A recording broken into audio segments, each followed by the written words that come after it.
saludarlos en este día, miércoles 3 de enero de 2017. Seguimos adelante con los estudios basados en el libro de los Proverbios y hemos llamado a esta serie de estudios de sabiduría práctica para ser feliz. Ya hemos dicho que el libro que estamos estudiando, los Proverbios de Salomón, es parte de la literatura sapiencial que se desarrolló en la antigüedad. Conviene que consideremos lo siguiente. Mucho tiempo antes de que el rey Salomón existiera, entre los hebreos y aún en otros pueblos, se desarrolló lo que se llamó escritos de sabiduría. En todo el Oriente Antiguo, sobre todo a partir de la época sumeria, se manifestaron expresiones de sabiduría por medio de proverbios, fábulas o poemas, muy a menudo sobre el sufrimiento, parecidos al libro de Job que conocemos, y especialmente en el Antiguo Egipto, donde floreció como género literario durante el Imperio Medio de Egipto con los Sabait, así se llamaban, que literalmente significaban enseñanzas o instrucciones. Y en Mesopotamia también. Esta clase de literatura nació primeramente en forma de refranes de sabiduría popular, con una clara intención ética y teológica, es decir, enseñar valores morales y también enseñar a las personas a conocer a Dios. Se desarrolló en forma de sentencias altamente elaboradas con una estructura basada en metáforas y comparaciones. En la historia judía podemos encontrar señales de este desarrollo al encontrarnos algunos personajes de la escritura que se le llamó sabios. Por ejemplo, José, en Génesis 39 y 41, se dice que llegó a ser el más importante sabio de Egipto, y en su historia se mencionan otros magos, que es una palabra que se decía también para los sabios, que fueron consejeros de Faraón. Daniel, en Daniel 1, Daniel 2, otros pasajes de Daniel, llega a ser un gran sabio en Babilonia y también se relaciona con otros magos a los que seguramente se refieren como sabios. Debemos decir que entre los judíos el sabio o mago se confunde también con algunas otras palabras que se usaban para personas que conocían la ciencia o que conocían el comportamiento humano, y se le llamaba el encantador, el adivino o el profeta. Así que algunos astrólogos y hechiceros pasaron por sabios en algunos de los pueblos de la antigüedad. La teología, la ética y la poesía se entrelazaban en este desarrollo de la sabiduría. Salomón tuvo la inteligencia de promover la sabiduría. No solamente él era sabio en sí, sino que promovió que otros también fueran sabios. Estableció escribas y consejeros y estudios que desarrollaron la cultura y la promovieron en todo el país y el mundo. Incluso muchos años después, la influencia de Salomón se mantuvo entre los pueblos que se desarrollaron, no solo entre los judíos, sino, me refiero, entre los pueblos no solo judíos, sino otros también.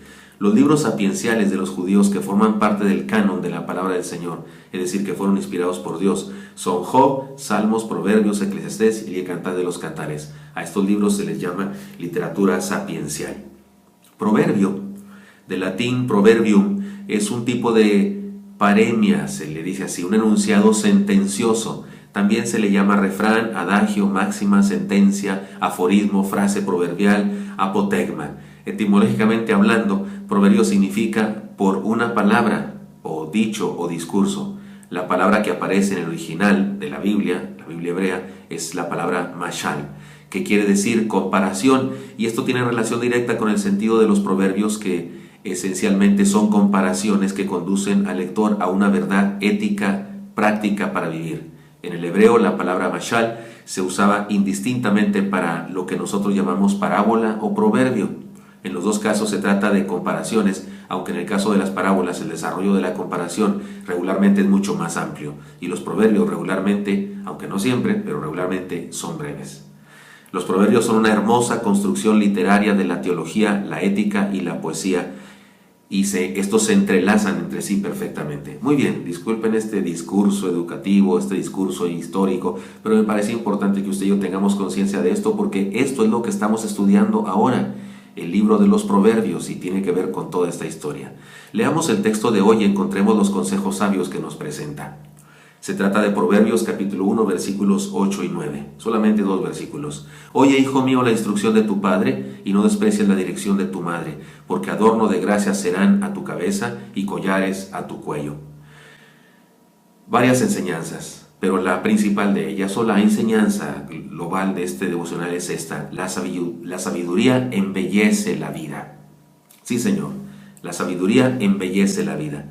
De acuerdo a los roles bien definidos de la época, el padre establecía los valores principios y reglas de la familia.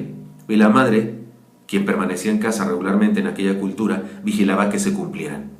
Podemos decir que el padre era el poder legislativo y la madre era el poder judicial, que estaba en el hogar. Es decir, ella vigilaba que las cosas se cumplieran tal como las había dicho el varón de la casa.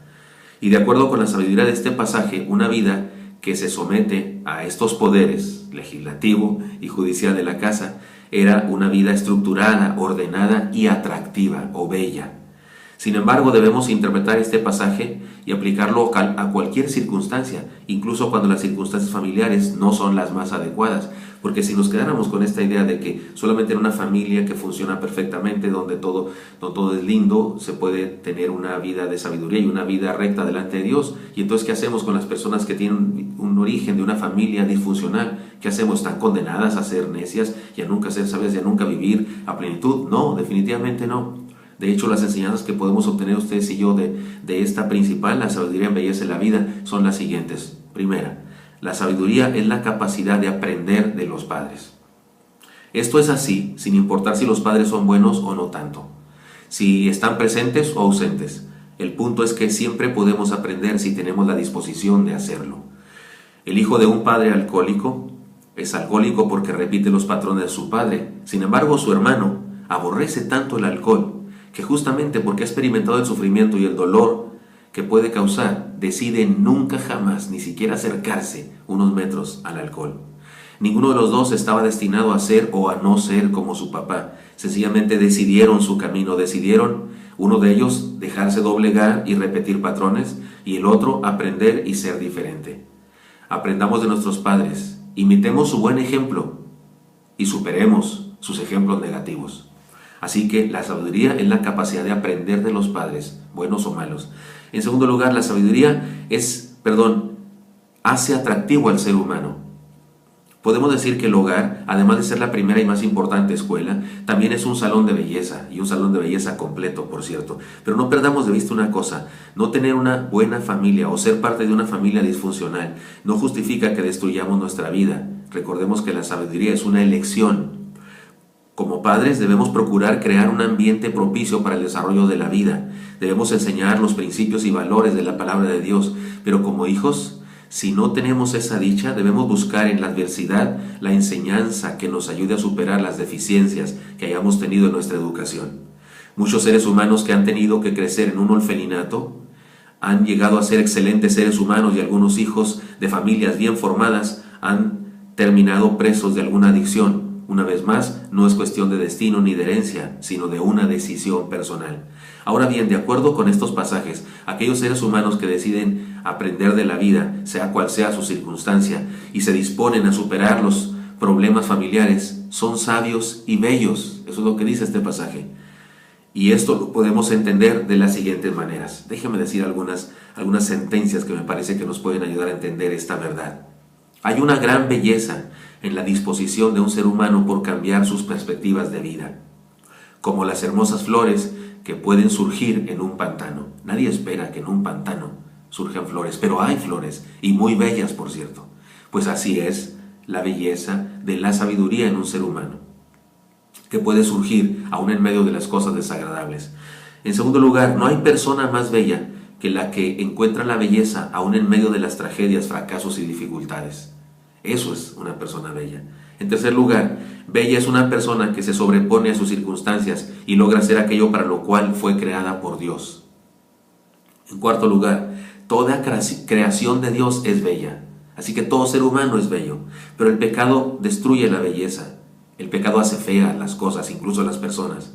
Pero el amor de Dios, su perdón, su restauración, la embellece a las personas. Así que si el pecado nos ha enfellecido, perdónenme la palabra, pues el perdón de Dios, la restauración de Dios puede embellecernos. Y lo más importante, la belleza es un acto de sabiduría que consiste en la decisión de experimentar la bendición de Dios en medio de lo bueno y la restauración de Dios en medio de las cosas malas. Así que seamos una familia llena de bendición. Y si así es, aprovechémosla con sabiduría. Y si hay problemas en nuestra familia, aprendamos a superarlos con sabiduría. Salir adelante de cualquier circunstancia es definitivamente una belleza. Espero que esto sea útil para usted y me encantaría encontrármelo el día de mañana. Hasta pronto.